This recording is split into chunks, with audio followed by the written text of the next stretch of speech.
വിശുദ്ധ പത്രോസിന്റെ പിൻഗാമിയായി മുക്കുവന്റെ മോതിരമണിഞ്ഞ് ഔദ്യോഗികമായി ലിയോ 14 മാർപ്പാപ്പ സ്ഥാനമേറ്റു. 267 പാപ്പയായി സ്ഥാനമേൽക്കുന്നതിന് മുന്നോടിയായി പൗരസ്ത്യ സഭകളിലെ പാത്രിയാർക്കീസ്മാർക്കൊപ്പം പത്രോസിന്റെ കബറിടത്തിൽ പ്രാർത്ഥന നടത്തി.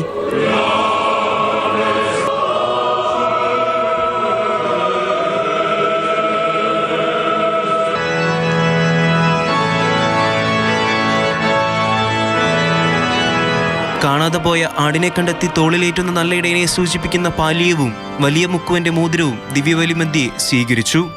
പാപ്പയായി സ്ഥാനമേറ്റതിനു ശേഷമുള്ള സന്ദേശത്തിൽ സമാധാനവും ഐക്യവും ലിയോ 14 ആഹ്വാനം ചെയ്തു. Cari fratelli cardinali, fratelli nell'episcopato e nel sacerdozio, distinte autorità, membri del corpo diplomatico, un saluto ai pellegrini venuti in occasione del giubileo dei confraternite.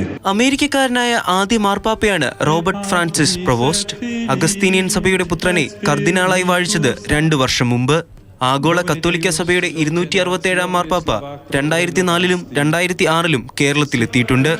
കത്തോലിക്ക സഭയുടെ പുതിയ ഇടയന് മാറ്റങ്ങളുടെ കാർമ്മികനായിരുന്ന ഫ്രാൻസിസ് പാപ്പയുടെ പാതയിൽ തന്നെ മുന്നേറാൻ കഴിയുമെന്ന വിശ്വാസത്തിലാണ് സമൂഹം. News desk, Mathrubhumi news.